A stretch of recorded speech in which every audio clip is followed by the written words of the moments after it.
எல்லாருக்கும் hi, welcome to அபியின் உலகம். இன்றைக்கி நம்ம சேனலில் ஒரு ட்ரெடிஷ்னலான ரெசிபி வத்த குழம்பு எப்படி பண்ணலாங்கிறது பார்க்க போகிறோம். இது ரொம்ப டேஸ்டியாக இருக்கும். பட் இதோட மேக்கிங் ரொம்ப சிம்பிள், ஈஸியாக பண்ணிடலாம். அதுக்கு முன்னாடி ப்ரிப்பரேஷன் என்னென்ன பண்ணணுங்கிறத நான் சொல்லிடுறேன். ஃபஸ்ட்டு ஒரு லெமன் சைஸ் இருக்கக்கூடிய புளி எடுத்து கொஞ்சமாக வெந்நீர் ஊற்றி கல்லுப்பு சேர்த்து ஊற வச்சுருக்கேன். தட்டைப்பயிறு, இது காராமணின்னு சொல்லுவோம். இது ஒரு 100 கிராம் தட்டைப்பயிறு இருக்கும். இதை நல்லா தண்ணியில் அலசி சுத்தம் பண்ணிவிட்டு ஒரு 1/4 மணி நேரம் போல் ஊற வச்சுருந்தேன். அந்த தட்டைப்பயிரை இப்போ குக்கரில் சேர்த்து அது முழுகிற அளவு தண்ணி விட்டு இதை நம்ம வேக வச்சு எடுத்துக்க போகிறோம். வத்தல் குழம்புக்கு தட்டைப்பயிறு சேர்க்கணுங்கிறது கிடையாது. ஆனால் தட்டைப்பயிறு சேர்த்து செஞ்சு பாருங்கள், ரொம்ப டேஸ்டியாக இருக்கும். குழம்பும் நல்லா திக்காக இருக்கும். இதில் இந்த பயிருக்கு மாத்திரம் தேவையான கல்லுப்பு சேர்த்து இந்த தட்டைப்பயிரை 3 விசில் வர வேக வச்சு எடுத்துக்கலாம். இது ஆல்ரெடி ஊறின பயிருங்கிறதால 3 விசிலில் நமக்கு நல்லா சாஃப்டாக வெந்து வந்துடும். நான் இன்றைக்கி அவரை வத்தல், கத்திரி வத்தல், சுண்டை வத்தல், கொத்தவரங்காய் வத்தல் இது எல்லாமே எடுத்துக்க போகிறேன். நீங்கள் உங்கள்கிட்ட என்னென்ன வத்தல் அவைலபிளாக இருக்கோ அது மாத்திரம் சேர்த்து செய்யலாம். இது பாருங்கள், அவரைக்காயோட வத்தல், இது கொத்தவரங்காய் வத்தல், இது சுண்டை வத்தல், சுண்டைக்காயோட வத்தல், இதில் கத்திரி வத்தலும் இருக்குது. இது எல்லாமே சேர்க்கணும் அப்படிங்கிறது கிடையாது. பட் எல்லா வத்தலும் உங்கள்கிட்ட இருக்குன்னா எல்லாத்துலேயும் ஒரு 10 சேர்த்துக்கோங்க. அப்படி இல்லாத பட்சத்தில் வெறுமனை சுண்டை வத்தல் மாத்திரம் சேர்த்து கூட அந்த குழம்பு செய்யலாம். ரொம்ப டேஸ்டியாக இருக்கும். இது பாருங்கள், கத்திரி வத்தல். அதே மாதிரி நல்ல சம்மர் இருக்கிற டயத்தில் இந்த மாதிரி காய்கறியை நம்ம வத்தல் போட்டு வச்சுக்கிட்டோன்னா கண்டிப்பாக வின்டர் சீசன், அதாவது குளிர்காலம் வரப்போ நமக்கு ரொம்ப யூஸ்ஃபுல்லாக இருக்கும். குழம்பும் ரொம்ப டேஸ்டியாக இருக்கும். எல்லா காயுமே சேர்த்த மாதிரியும் இருக்கும். இதில் நல்லா கொதிக்க இருக்கக்கூடிய சுடுதண்ணி சேர்த்துக்கிறேன். அப்போ தான் வத்தல்லாம் நமக்கு நல்லா சாஃப்டாகி வரும். இந்த வத்தல் குழம்புக்கு தேவையான பொருள்கள், இதோட மெஷர்மெண்ட்ஸ் டிஸ்கிரிப்ஷன் பாக்ஸில் கொடுக்குறேன், செக் பண்ணிக்கோங்க. வாங்க இப்போ என்னென்ன பொருள் தேவைங்கிறது பார்க்கலாம். நம்ம 3 விசில் வர வேக வச்சு எடுத்த தட்டைப்பயிறு ரெடி ஆயிடுச்சு. அடுத்ததாக வத்தலுக்கு நம்ம சுடுதண்ணி ஊற்றி வச்சுருந்தோம். இது ஒரு 10 நிமிஷம் போல் ஆயிருக்கு. வத்தல்லாம் பாருங்கள் நல்லா சாஃப்ட் ஆயிடுச்சு. நம்ம காயெல்லாம் வேக வச்சா இந்த மாதிரி இருக்குமோ அந்த அளவுக்கு சாஃப்ட்னஸ் வந்துருச்சு. நீங்கள் எந்த வத்தல் எடுத்தாலும் சுடுதண்ணி ஊற்றி ஒரு 10 நிமிஷம் ஊற வச்சுருங்க. பாருங்கள், கொத்தவரங்காய் வத்தல்லாம் நல்லா சாஃப்ட் ஆயிடுச்சு. அடுத்ததாக நம்ம கரைச்சி வச்சுருக்க புளி தண்ணியும் ரெடியாக இருக்குது. தாளிப்புக்கு 1 டீஸ்பூன் கடுகு உளுந்து, 1/2 டீஸ்பூன் வெந்தயம், 1/4 டீஸ்பூன் பெருங்காயத்தூள், 4 டேபிள் ஸ்பூன் குழம்பு மிளகாய்த்தூள், 1 டேபிள் ஸ்பூன் மிளகாய்த்தூள், 1/4 டீஸ்பூன் மஞ்சள் தூள். குழம்பு மிளகாய்த்தூள்லேயே நமக்கு மிளகாய் சேர்த்துருக்குறோம்.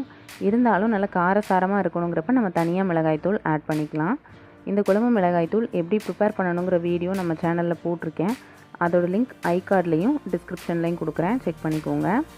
ஒரு 10 பல் போல் பூண்டு, ஒரு கொத்து கருவேப்பிலை, 10-15 சின்ன வெங்காயம், ஒரு பெரிய சைஸ் தக்காளி. நம்ம புளி சேர்த்துருக்கோம், அதனால் தக்காளியோட அளவை பார்த்து எடுத்துக்கோங்க. அவ்வளோதான் நமக்கு தேவையான பொருள்கள். வாங்க வத்தல் குழம்பு பண்ண ஸ்டார்ட் பண்ணிடலாம். ஒரு பேனில் 4 டேபிள் ஸ்பூன் நல்லெண்ணெய் விட்டுருக்கேன். வத்தல் குழம்போட ஸ்பெஷாலிட்டியே நல்லெண்ணெய் தான். கண்டிப்பாக நல்லெண்ணெய் சேருங்க, அதுவும் கொஞ்சம் கூட எண்ணெய் சேருங்க. எண்ணெய் சூடானதுக்கப்புறமா கடுகு, உளுந்து, வெந்தயம், பெருங்காயத்தூள், அடுத்தது கருவேப்பிலை, வெள்ளைப்பூண்டு, வெங்காயம். கண்டிப்பாக சின்ன வெங்காயம் சேருங்க, அப்போ தான் குழம்பு நல்லா டேஸ்ட்டாக இருக்கும். இதெல்லாம் வதங்கினதுக்கப்புறமா தக்காளியும் நமக்கு நல்லா வதங்கியாச்சு. இப்போ நம்ம எடுத்து வச்சுருக்க வத்தல், அந்த தண்ணியை கீழே விட்டுட்டு வத்தலை மாத்திரம் சேர்த்துக்கலாம். இந்த வத்தல் எல்லாமே சேர்த்ததுக்கப்புறம் ஒரு 5 நிமிஷம் மீடியம் ஃப்ளேமில் வச்சு நல்லா வதக்கிக்கோங்க. நான் குழம்பு மிளகாய்த்தூள் 4 டேபிள் ஸ்பூன் எடுத்திருக்கேன். உங்கள்கிட்ட குழம்பு மிளகாய்த்தூள் இல்லைன்னா சரிசமமாக மிளகாய்த்தூள், மல்லித்தூள் ரெண்டுமே சேர்த்து இந்த டைத்தில் ஆட் பண்ணிக்கலாம். நமக்கு குழம்பு மிளகாய்த்தூளில் அரிசி, பருப்பு எல்லாமே சேர்த்து அரைச்சிருக்கிறதால அந்த தூள் மாத்திரமே இந்த குழம்புக்கான திக்னஸ் நமக்கு கொடுத்துரும். பாருங்கள், 5 நிமிஷம் நமக்கு எல்லா வத்தலும் நல்லா வதங்கிடுச்சு. இது வதங்கினதுக்கு அப்புறமா நம்ம தூள் வகைகளை ஆட் பண்ணிக்கலாம். மிளகாய்த்தூள், குழம்பு மிளகாய்த்தூள், மஞ்சள் தூள். இந்த குழம்பு நம்ம வெளியில் வச்சு சுட வச்சு சாப்பிட்டாலே 2-3 நாள் வரை நல்லாயிருக்கும். அப்படி நமக்கு ரொம்ப நாளைக்கு இது வேணும் அப்படிங்கிறப்ப ஃப்ரிட்ஜில் வச்சுட்டு தேவைக்கேற்ப கொஞ்சமாக நல்லெண்ணெய் விட்டு ஹீட் பண்ணிவிட்டு சாப்பிட்டோன்னா ஒரு வாரம் வரை இந்த குழம்பு நல்லா வச்சு சாப்பிட்லாம். அதே மாதிரி இந்தளவு நல்லா வதக்கிட்டிங்கன்னா குழம்பு சீக்கிரத்தில் கெட்டு போகாமல் இருக்கும், நல்லா வாசனையாகவும் இருக்கும்.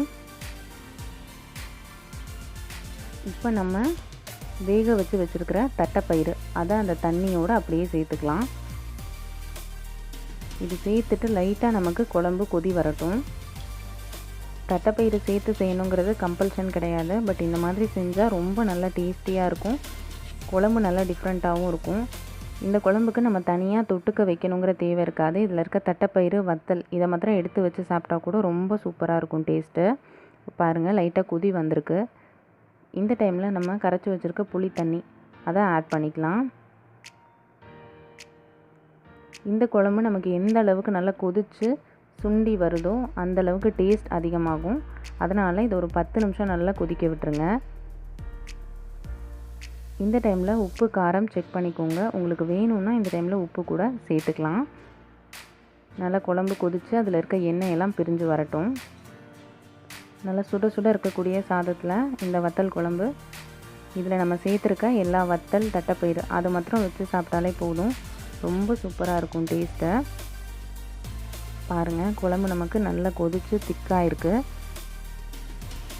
எண்ணெயும் ஓரங்களில் பிரிஞ்சு வர ஆரம்பிச்சிருக்கு. இந்த டைமில் ஸ்டவ்வை ஆஃப் பண்ணிக்கலாம்.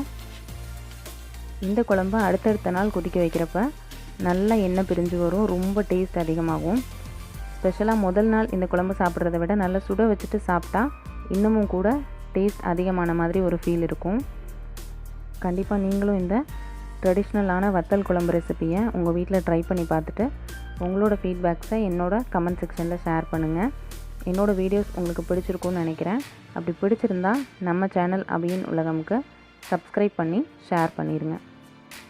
தேங்க்யூ ஃபார் வாட்சிங்.